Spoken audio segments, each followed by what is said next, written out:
he's constantly reminding his readers that Jesus was going to Jerusalem.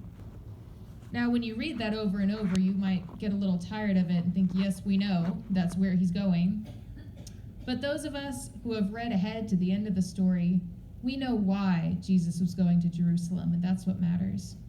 He was on his way there so he could give himself to be tortured, killed, and then raised from the dead for us, for our salvation. So each time Luke says, on the way to Jerusalem, we're reminded about Jesus' purpose, about his goal in his life, what he was doing to give us life through his sacrifice. That's the first clue, because that's a wonderful example of humility. That's the background idea Luke sets us up with. Then he tells us the setting, which is important. Jesus and his friends were traveling between Galilee and Samaria. Now, Galilee was the northernmost province of Israel. That's where Jesus grew up. That's where he did a lot of his early healing and his teaching. That place was mostly inhabited by Jews. Then south of that was Samaria. Samaria was an area between Galilee, or Samaria, and then Judea underneath where Jerusalem was. Jerusalem was here where they were heading to, through Samaria from Galilee. Now in Samaria lived the Samaritans. And in this time, Jews and Samaritans were two groups of people that did not get along. Jews in Jesus' time thought of Samaritans almost as wannabe Jews. They were fake Jews who said that they worshipped the same God, but they did not do it right because they didn't worship in the temple in Jerusalem. To a Jew, a Samaritan was kind of the worst of the worst. They thought of them as below scum, a lot of them. Many Jewish people, if they had to get between Judea down here and Galilee up here, they'd go way out of their way to avoid Samaria completely. Lots of Jews didn't even want to set foot in that place where those Samaritans lived. Well, now, Jesus is kind of in between Jewish territory up here and Samaritan territory down here. And he comes upon this group of people that have leprosy, this illness, this skin condition. Now this was actually, we see a mixed crowd. People with skin conditions like leprosy, they were rejected from both the Jews and the Samaritans, so they tended to kind of band together no matter where they were from. Now these people with leprosy had heard of Jesus.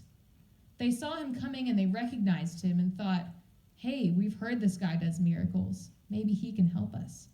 So they shout out, Jesus, Master, have mercy on us.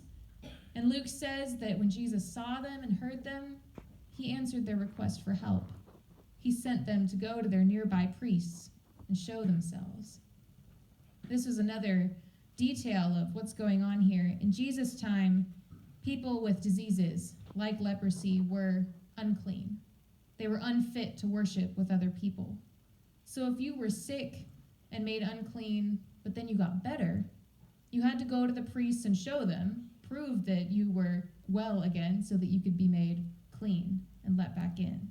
So this is what Jesus sent them to do. That's why he said, go see the priests. Well, they all went, and on the way, all 10 of them were healed. We see that all of them had at least a little bit of faith, right? They heard Jesus say, go do this, and they went ahead and did it. But one man had a little more faith than the rest. One man out of 10. When he realized that he'd been healed, he didn't keep going. He turned around and he came back. Now Luke, I think, paints this picture so well. I can almost see it. I can see the man look down at his hands, and he realizes that he's cured. And as soon as he does, he turns around and he runs back to Jesus. He's overflowing with joy. Luke says he shouts praises to God. And when he makes it back, he throws himself down at Jesus' feet, and he thanks him and praises him. Can you picture that? Can you imagine that? That is so beautiful and joyful to me to imagine. But then comes the twist in the story that Luke throws in there that I love.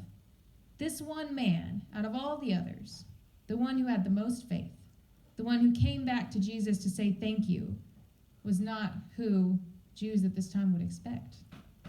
He was a Samaritan. To us, that might not make much difference when we think about the story, but to the people Luke was writing to, it did. It was huge. I love that Luke kind of throws that detail in. You can imagine the first time that people are hearing this story as Luke's written it. And he gets to the part where the man comes back to say thank you, and then he says, and he was a Samaritan. And everyone gasps. That's how I imagine it. See, all of the lepers had some faith when they followed Jesus' command. But the Samaritan, that last person you would expect, he took his faith a step further. He returns, he thanks God. He thanks Jesus for his healing. And then Jesus tells him something that he didn't tell anyone else.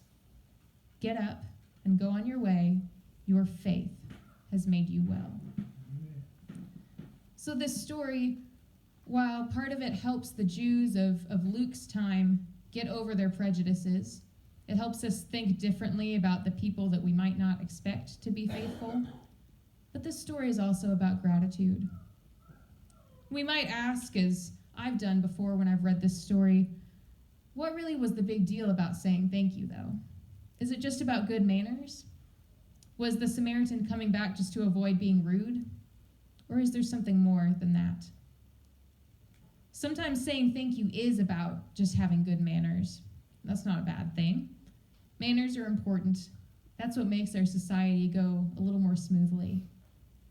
When the worker at Brookshire's puts my groceries in the back of my car and I say thank you, or when I hold the door open for someone and they say thanks, those aren't big life-changing moments. Probably be okay if it didn't happen. Those little instances of good manners, though, they do make our days a little more pleasant. That's a good thing. But sometimes thank you has a much deeper impact than just that.